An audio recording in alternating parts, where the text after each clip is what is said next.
The night sky above Earth had always looked calm and endless, but on that quiet evening, something unseen was breaking through the silence. Deep in space, far beyond what human telescopes could clearly see, a large alien ship drifted slowly, damaged and weak. Its surface was covered in strange symbols that glowed faintly, then faded. Inside the ship, the alien beings were struggling, not with weapons or enemies, but with fear and exhaustion. These aliens were not invaders. They did not come to conquer or destroy. They were explorers from a distant star system, known among their own kind as the Leora Collective. For centuries, they had traveled across galaxies, studying life and sharing knowledge with worlds that welcomed them. Helping other civilizations was their way of surviving as a species. But this time, they were the ones who needed help. A powerful cosmic storm had hit their ship. The storm had torn through space itself, damaging their energy core and knocking out their long-range communication system. Their advanced technology, which had once saved many worlds, was now failing them. The ship could not jump back to its home system. Supplies were running low, and several of their people were injured. After days of silent drifting, their scanners picked up a familiar signal. A small, lively planet filled with noise, movement, and life. Earth was not unknown to them. They had observed it quietly for many years. Humans were young compared to other civilizations, emotionally driven, often divided by borders, beliefs, and power struggles. Humans fought wars, yet they also showed kindness. They destroyed nature, yet some tried to protect it. The aliens had always wondered what kind of help humans might offer if the situation were reversed, with little choice left. The Leora leaders made a risky decision. They would reveal themselves. On Earth, the first signs appeared as strange lights in the sky. People in different countries began posting videos online, bright shapes moving silently across the clouds. News channels argued. Some said it was fake. Others said drones, weather balloons, or secret military tests. But when the lights stopped moving and stayed in one place high above the atmosphere, fear began to spread. Governments held emergency meetings. Military jets were sent up, but the pilots could not approach the object. Their instruments failed, and communication went silent whenever they got too close. Panic started growing, but the alien ship made no aggressive move. It simply stayed there, waiting. Inside the ship, the aliens watched Earth closely. They could hear human broadcasts and see how news spread. They understood human languages, learned through years of observation. Finally, they sent a simple signal toward the planet. No threats, no demands, just a clear message that surprised everyone who received it. We are not your enemies. We are injured. We ask for help. The message reached scientists first, then world leaders. The room fell silent when the words were translated again and again, each time sounding just as real. Humanity had always asked the stars if anyone else was out there. Now someone was answering, and they were asking for help. Debate exploded across the world. Some people screamed that it was a trick. Some demanded the aliens be attacked before they attacked first. Others, especially scientists and doctors, saw a different picture, a chance to make first contact peacefully. On television screens, people watched experts argue. Could humans trust beings they had never met? Were these aliens lying? Or was this a moment that would define humanity forever? While leaders argued, the alien ship weakened. One of the young aliens, barely grown by their standards, lay unconscious as their body struggled without proper energy support. The ship's healers worked non-stop, but without replacement parts and raw materials. They could only slow the damage. Finally, a decision was made. Not a loud one, not a dramatic show of force, but a quiet agreement between several nations. They would respond not with weapons, but with communication. A return message was sent into space, short and careful, written by scientists, translators, and diplomats together. We hear you. We are afraid, but we want to understand. Tell us how we can help. When the aliens received the message, relief spread through the ship. Humans had answered with words, not missiles. The Leora explained that their ship needed basic materials, elements found naturally on Earth, not exotic weapons or power sources, just metals, energy, stabilizers, and medical compounds. Things humans already used, though in far simpler ways. This surprised many world leaders. These were space-traveling beings from another galaxy, yet they needed help with things Earth had in abundance. It made the aliens feel real, fragile, not godlike monsters. Still, fear did not disappear. Protesters filled streets, shouting against contact. Others held signs welcoming the visitors. Social media was burning with arguments. Humanity was divided, but the clock was ticking. A small team was chosen. Doctors, engineers, linguists, and observers. They would not bring weapons. They would not go to fight. They would go to help. The aliens lowered a smaller vessel toward a remote, neutral location on Earth. When it landed, the ground trembled softly. Cameras were turned off by agreement, but thousands of eyes watched from a distance. When the hatch opened, the humans held their breath. The aliens stepped out slowly. They were tall and slender, with calm movements and skin that shimmered softly under Earth's sun. Their eyes were large, filled not with anger, but curiosity and pain. One of them leaned slightly, supported by another. That simple moment changed everything. These beings were not invincible. The human doctor took a step forward, hands visible, heart pounding. He did not know if this moment would lead to disaster or peace, but he did what humans had done for each other for thousands of years. He offered help. The alien looked at him, then placed a hand over its chest in a gesture of gratitude understood without words. In that moment, something shifted inside humanity. The first aid supplies were shared. Simple medical tools, pain relief, temporary energy support adapted as quickly as possible. It was not perfect, but it was enough to stabilize the weakest aliens. The relief among the Leora was visible. Back on the ship, systems slowly came back online. Not fully repaired but alive. As the night ended, the stars above Earth looked the same as always, but everything underneath them had changed. Humans had not fired a shot. They had not tried to capture or destroy. They had chosen to help. And far across the galaxy, unseen eyes were watching. Other civilizations who had long judged Earth as dangerous, unstable, and violent were now paying attention, because humanity had just done something no one expected.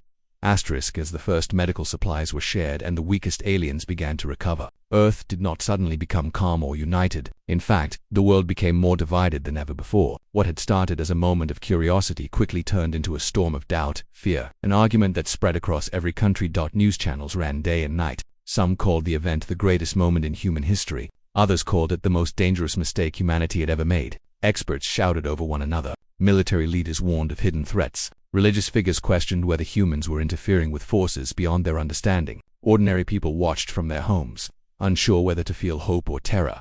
Governments were under pressure like never before. Presidents and prime ministers held emergency meetings with locked doors and guarded halls. Some leaders demanded that all contact be stopped immediately. They argued that showing kindness could be seen as weakness, and that the aliens might be gathering information for a future attack. Others believed that refusing help would turn a peaceful situation into a hostile one. No one truly knew what the right decision was across the internet.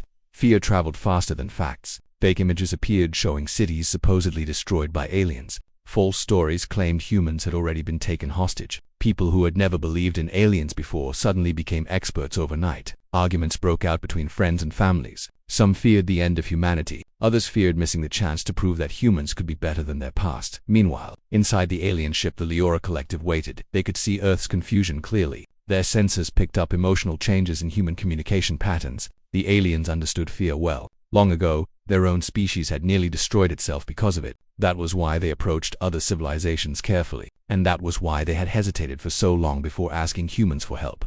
The ship's leader, an elder named Celian, spoke gently to his crew. They would give humans time. Forcing trust never worked, but time was something they did not have much of. Although the emergency aid helped stabilize several injured aliens, the ship's deeper systems were still badly damaged. Energy fluctuations continued to weaken their internal environment. Without long-term repairs, the ship would not survive the journey back home. The Leora were advanced, but their technology had strict ethical limits. They avoided altering life in harmful ways, even if it meant risking themselves. That choice had saved many worlds, but now it left them vulnerable. On Earth, small groups of scientists worked quietly, away from cameras and loud debates. They studied the alien data carefully. What they found surprised them. The aliens did not lack intelligence or knowledge. In fact, in many areas, they were far ahead of humans. But their problem was not something that could be solved with raw technology. It was tied to biology and long-term environmental damage in their home system. They would not use certain solutions because they believed those solutions would cause suffering elsewhere in the universe. Too many human scientists, this way of thinking felt familiar. Humans had learned the hard way that quick fixes often caused long-term disasters. Pollution, climate change, and medical mistakes were proof of that. Because of centuries of trial and error, humans had developed a strange strength. They had learned to survive mistakes. This idea slowly changed the conversation. Among experts, perhaps the reason the aliens were asking humans for help was not because humans were smarter, but because they had endured more chaos, more failure, and more rebuilding still. Fear ruled the streets. Protests grew larger by the day. In some cities, people demanded the aliens be removed from Earth's space immediately. Others held peaceful gatherings, lighting candles and holding messages of welcome. Police struggled to keep groups apart. The world felt like it was standing on the edge of something huge, unsure which way it would fall. Soldiers were placed on high alert. Weapons, systems were prepared, though no orders were given. The idea of fighting beings from another star haunted military minds. No one wanted to be the person who failed to protect Earth, but no one wanted to be the one who started an interstellar war either. Inside one secure research facility, a meeting took place that would change everything. Doctors, engineers, ecologists, and social scientists sat together, something that rarely happened before. Usually, politics divided them. But now, the situation demanded cooperation. One scientist spoke up. Instead of talking about machines or weapons, she talked about people. She explained how humans rebuilt cities after wars, learned medical treatments through failure, and adapted to harsh environments. She spoke about vaccines, disaster response teams, and how humans shared knowledge across cultures even when they hated each other. Her words shifted the mood. What if humans themselves were the answer? The idea felt strange, even dangerous. Sending people into space to work directly with aliens was not part of any plan. Humans were fragile. Their bodies were weak compared to many species, but they were adaptable. And more importantly, they were willing to try when logic said not to. The proposal reached world leaders slowly, one cautious step at a time. Not everyone agreed. Some governments refused outright. They wanted no part in direct involvement. Others agreed secretly, afraid of public backlash. A few leaders surprised the world by supporting cooperation openly, arguing that this moment would define how future generations remembered humanity. As debates continued, the alien ship's condition worsened slightly. The Leora noticed it but chose not to pressure humans. They had learned that trust forced by desperation often led to betrayal. Then something unexpected happened. A message arrived from a human child. It was not sent to a government channel. It came through an open communication network. The message was simple, unedited, and honest. "I hope you feel better. We get scared too, but we try to help." The Leora translators replayed it several times. Among the crew, silence followed. Then quiet emotions spread. They did not understand human children fully, but they understood sincerity. Cillian realized something important then. Humanity was divided but not heartless. Back on Earth, media outlets picked up the story. Not the technical debates or secret meetings, but the human side of it. Doctors volunteering, engineers sleeping at their desks, families worrying not about aliens hurting humans, what about humans failing to help. Fear didn't disappear, but it softened finally. Enough agreement formed to move forward carefully. A limited exchange would continue. Small teams, clear boundaries, no weapons, no control or ownership. To help when the Leora were informed. Relief washed over the ship. Humans were still afraid. Humans were still arguing. But humans were also choosing action over paralysis. As the world drifted into another uneasy night, Earth felt smaller and bigger at the same time. Smaller because it was no longer alone. Bigger because its choices now mattered beyond its own sky.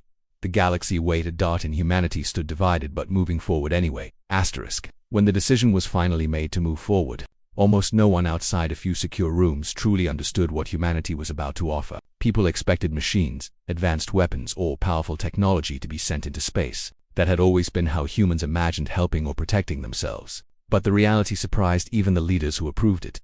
Humans were not sending power, they were sending themselves. The chosen group was not made up of soldiers or politicians. It consisted of doctors who had worked in war zones, engineers who fixed broken systems with limited tools, ecologists who had watched nature collapse and recover, and technicians used to working under pressure. Many of them had lived through disasters. Some had lost everything and rebuilt their lives from nothing. What united them was not brilliance alone, but experience with failure. Training began immediately. There was no manual for working with aliens. No textbook explained how human biology would react in an alien environment or how alien systems would respond to human logic. Mistakes were expected. Risk was unavoidable. Yet surprisingly, many volunteers stepped forward. Some said it was curiosity. Others said it was duty. A few admitted the truth quietly. They wanted humanity to be remembered for something good.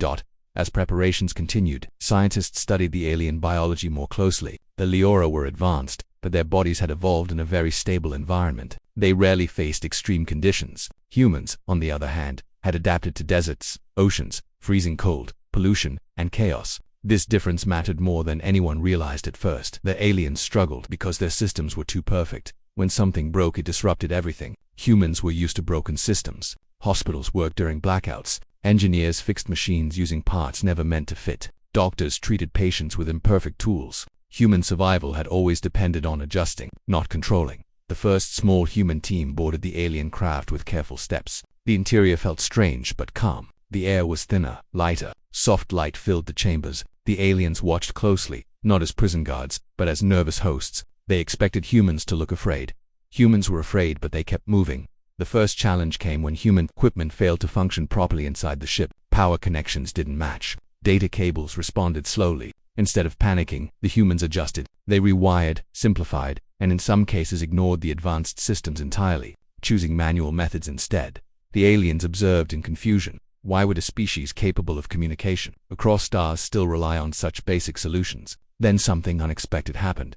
One of the ship's life support subsystems stabilized for the first time since the damage. Not perfectly, not beautifully, but it worked. The human engineer shrugged and said it reminded him of fixing water pumps in flood zones back on Earth. The explanation meant nothing technically to the aliens, but the results spoke clearly. Imperfect solutions could still save lives. Biologists worked alongside alien healers, not trying to change alien bodies but learning how they responded to stress. Humans shared medical approaches based on support rather than correction, helping the body survive instead of forcing it to be perfect. This concept shocked the LIORA that they had always tried to eliminate weakness. Humans had learned to live with it. More surprising was how humans worked together. They argued openly. They disagreed, sometimes loudly, but then they moved forward anyway. To the aliens, disagreement usually meant division and delay. To humans, it was part of progress. One alien observer asked why the humans questioned each other instead of following one leader.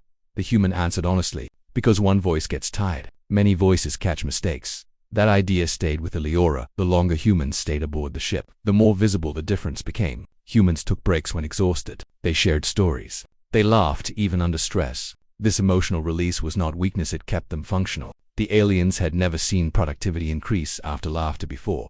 Slow repairs became steady improvement. Energy flow stabilized just enough for safer travel. Medical conditions stopped worsening. Environmental balance inside the ship improved slightly. None of it was miraculous. Nothing happened instantly, but the direction changed. Word of this progress traveled far beyond Earth. Other civilizations watching silently began to notice something strange. Humanity was not showing dominance. There was no demand for repayment, no attempt at control. Humans were offering time, effort, and risk without immediate gain. That behavior did not fit the patterns used to judge rising species. Some alien societies had faced extinction because no one helped them when they asked. Others had been helped but only in exchange for loyalty or resources. What humans were doing looked inefficient, dangerous, almost foolish, but it worked. Among the Leora, trust grew into something deeper. They began sharing data more freely, not secrets or weapons, but histories. Times they failed, decisions they regretted, ethics that had saved them and ones that nearly destroyed them. Humans listened carefully. They did not judge. One night cycle. An alien engineer quietly asked a human why their species bothered helping at all. Earth had enough problems.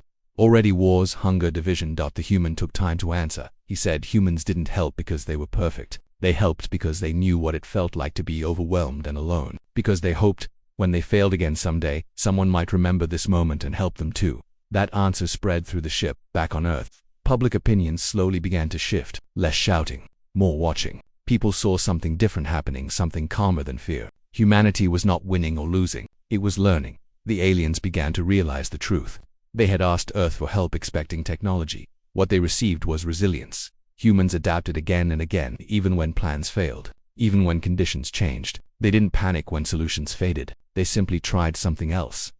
For the first time, a system carefully designed by an ancient civilization was being stabilized by a younger, messier species, and the galaxy began to understand humanity's greatest strength was not intelligence or power. It was the ability to keep going when perfection failed. And that, more than any machine, began to change everything. When humans began working openly beside the Leora, the galaxy noticed, not through dramatic announcements or loud signals, but through quiet observation. Long before Earth knew it was being watched, other civilizations had already turned their attention toward the strange cooperation unfolding near a young blue planet. Many advanced species observed from far away, hidden behind technology humans could not detect. These civilizations had seen countless worlds rise and fall. They expected contact between species to follow familiar patterns: fear, dominance, trade, or war. That was how it always went. Stronger worlds used advantage, weaker ones paid the price. Compassion was rare, and when it appeared, it usually came with conditions. What they saw from humanity did not fit any known pattern. Humans arrived without demanding control. They brought no fleets, no threats, no political symbols. They didn't even pretend to understand everything. Instead, they listened, adjusted, and accepted risk. To outside observers, it looked reckless. Some alien councils warned that the Leora were making a mistake by trusting humans. They argued that young species were unpredictable, emotional, dangerous. Others believed humans were pretending to be helpful to gain knowledge for future advantage. So, they watched closely. Inside the Leora ship, cooperation deepened. Human teams rotated in shifts to avoid exhaustion. Even when failures happened, they did not hide them. They reported mistakes openly, discussed them together, and corrected course. This behavior confused alien observers who were used to punishing failure harshly. One alien scientist asked a human why they admitted mistakes so easily. The human answered simply, hiding failure makes it stronger.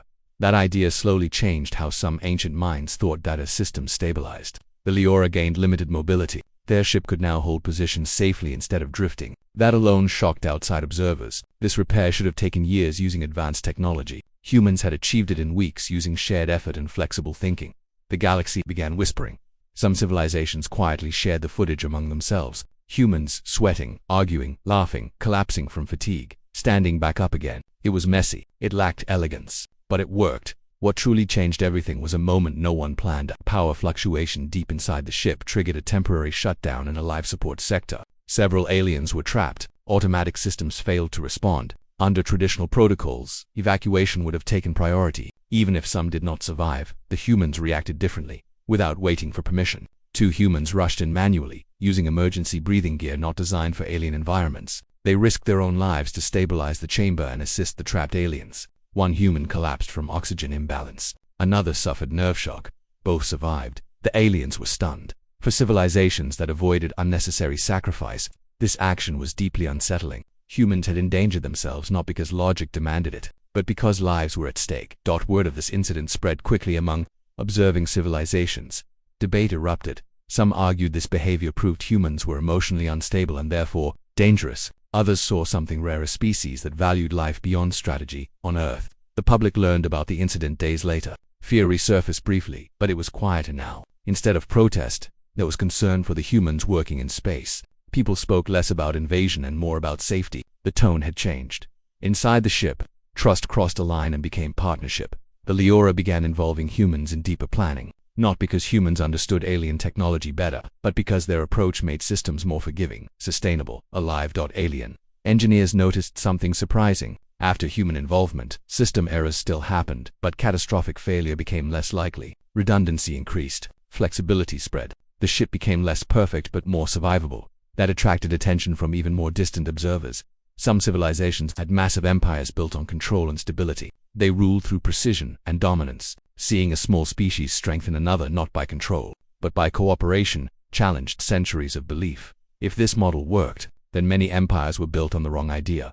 Quiet fear followed. What if humans became an example? Others followed. Meanwhile, the Leora slowly recovered. Injured members regained strength. Communication arrays stabilized. Their home system was reachable again. For the first time since the crisis began, survival felt possible. Celian, the elder leader, addressed his people privately. He admitted something difficult. The Leora had always believed moral restraint made them superior. But now he saw that survival sometimes required sharing weakness, not hiding it. Humans, young and flawed, had taught them this without preaching. In hidden chambers across the galaxy, leaders debated what humanity's rise would mean. Should Earth be watched more closely, contained, welcomed? One ancient council reached a quiet but powerful decision. Humanity was no longer classified as emerging or unstable. They were reclassified as consequential.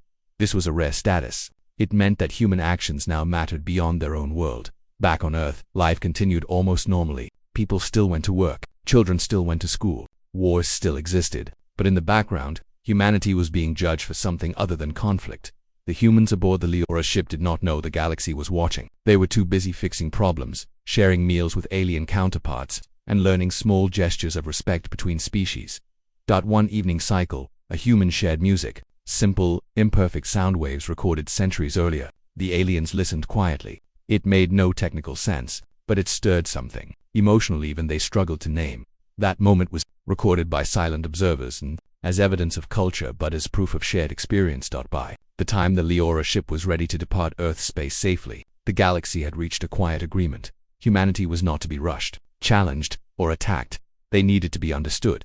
Because if such a species learned it was not alone and chose kindness instead of dominance, the balance of the galaxy that could change forever, and for the first time in generations, the universe felt something unfamiliar.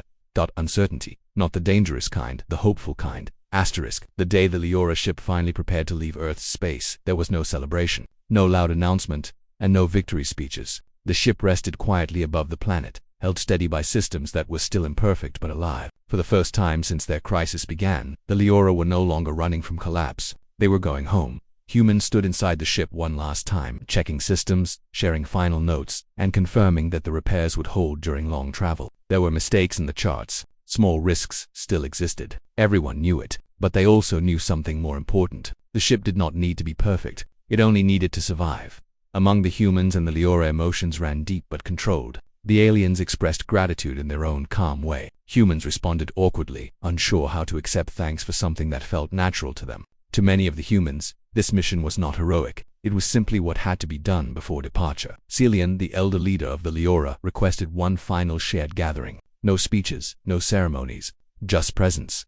Humans and aliens sat together in the main chamber where the first repairs had begun. The lights were soft, the air steady. Celian spoke slowly, choosing words carefully so that human translators could follow. He said that his people had traveled the galaxy for centuries believing they understood strength. They believed strength came from balance, restraint, and advanced knowledge. They believed perfection was safety. But this crisis had shown them something different. Perfection breaks easily. Humanity, with all its flaws, had survived disasters not because it avoided chaos, but because it learned to move through it. Humans accepted fear, disagreement, and failure as part of existence. And yet, they still chose to help.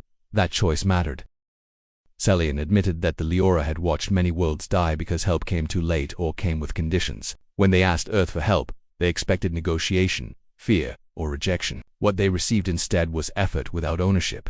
Humans listened quietly. Some looked uncomfortable. Being praised had never been humanity's strength. When the meeting ended, the humans began disembarking. Each step away from the ship felt heavier than expected. Bonds had formed during exhaustion, shared mistakes, and quiet problem-solving. These connections were not written into any treaty, but they were real. As the last human stepped onto Earth's transport vessel, the Leora ship slowly moved away. No dramatic jump, no bright flash, just quiet distance growing between them.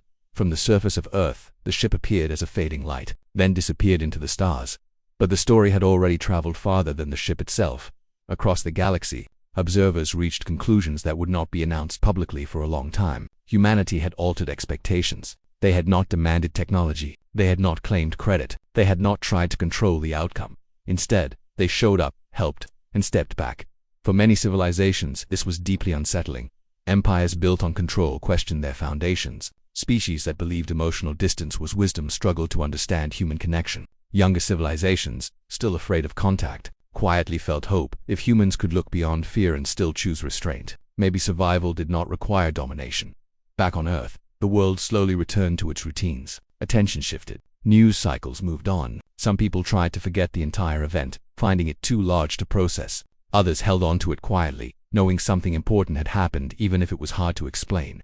The humans who worked aboard the alien ship returned to their lives changed, though they rarely spoke about it. Not because they were hiding secrets, but because words felt insufficient. How do you explain that helping another species felt the same as helping a stranger during a disaster on your own street? Governments attempted to write policies and rules. None of them fully captured the truth. The moment had passed. What remained was its echo. Years later, the first message arrived. It was not a distress signal, it was a greeting. The Leora reached out again, this time not in desperation but in strength. Their home system had stabilized. Life had recovered. Some changes had been permanent, but progress continued. They credited humans not as saviors, but as partners who showed them another way. They shared knowledge carefully, ethically, not weapons, not tools of control, but methods of resilience, adaptation, and cooperation. Human scientists listened, human leaders hesitated, humanity itself debated, but the memory remained.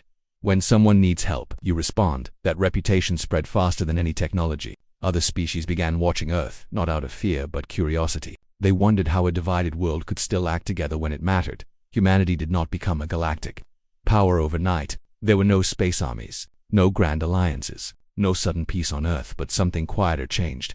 When contact happened again years later, it was different. Visitors came carefully, respectfully, not expecting conquest or fear, expecting conversation. And humans responded the only way they knew how, imperfectly, emotionally, honestly. The galaxy slowly adjusted. Humanity's legacy did not become one of dominance or destiny. It became something older and rarer. If someone fell, humans reached out. If someone asked for help, humans showed up. Not because they were heroes, but because they remembered what it felt like to be overwhelmed and alone. And that simple truth changed everything.